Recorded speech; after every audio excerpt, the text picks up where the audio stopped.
இந்த புது வருஷத்தில் என்னோட ப்ரையாரிட்டி என்னோட ஹெல்த் தான். முன்னால் பார்த்த மாதிரி என்னால் இப்போ ஒர்க்கை பார்க்க முடியலை.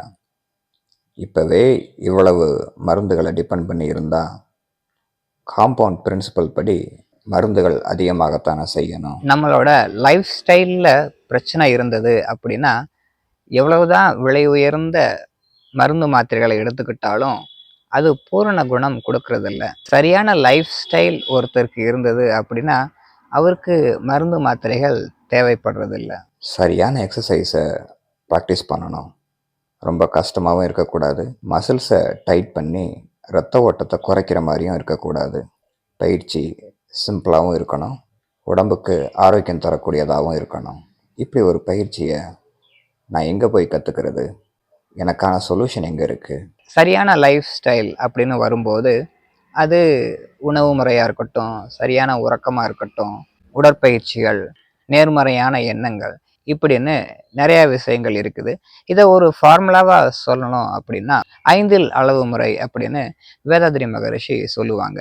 இந்த ஃபார்முலாவை எப்படி சரியான வழியில் யூஸ் பண்ணுறது அப்படிங்கிறதுல ஒரு 20 வருஷம் எக்ஸ்பீரியன்ஸ் இருக்கிறதுனால இந்த எக்ஸ்பீரியன்ஸை உங்களுக்கு சொல்லித்தர முடியும். ஒரு 3 நாள் ரெசிடென்ஷியல் கோர்ஸாக நடத்தி இந்த விஷயங்களை உங்களுக்கு அனுபவபூர்வமாக கற்றுக் கொடுத்து இதை நீங்கள் ரெகுலராக ப்ராக்டிஸ் பண்ணுறதுக்கு 60 நாள் ஃபாலோஅப்பும் பண்ணி கொடுக்குறோம். இந்த 3 நாள் பயிற்சியில் உடற்பயிற்சிகள் கற்றுக்கலாம். நிறைய பேருக்கு உடம்புல உயிர் எங்கே இருக்குன்னு தெரிய மாட்டுக்கு. அந்த உயிர் எங்கே இருக்குங்கிறத உள்ளுணர்வாக உணர்த்தி அதை வளப்படுத்தக்கூடிய காயக்கல்ப பயிற்சியும் அதோட இயக்கத்தில் கவனம் செலுத்தக்கூடிய மெடிடேஷன் மெத்தடும் சொல்லி கொடுத்து இதை நீங்கள் லைஃப் டைம் ஃபாலோ பண்ணுறதுக்கு உங்களுக்கு உதவி பண்ணுறோம். மந்த்லி சப்ஸ்கிரிப்ஷன் கிடையாது. ஒரு டைம் நீங்கள் பழகிக்கிட்டீங்கன்னா இதை நீங்கள் ரெகுலராக ப்ராக்டிஸ் பண்ணும்போது லைஃப் டைம் ப்ராக்டிஸ் பண்ணலாம். டாக்டர்ஸ் எப்படி பேஷண்ட்டுக்கு வந்து எக்ஸ்பிளைன் பண்ணுவாங்களோ அதே மாதிரி எக்ஸ்பிளைன் பண்ணி சொல்லி காட்டினாங்க. ஒரு அற்புதமான பயிற்சி உங்களுக்காக ரெடியாக இருக்குது. இந்த வருஷம் நீங்கள் மருந்து மாத்திரைகள்லாம் குறைச்சிக்கிடணும், இல்லை அவாய்ட் பண்ணிக்கிடணும் அப்படின்னா அதுக்கு ஒரு சரியான பயிற்சியை சரியான முறையில் சரியான இடத்துல நீங்கள் கற்றுக்கிடணும்.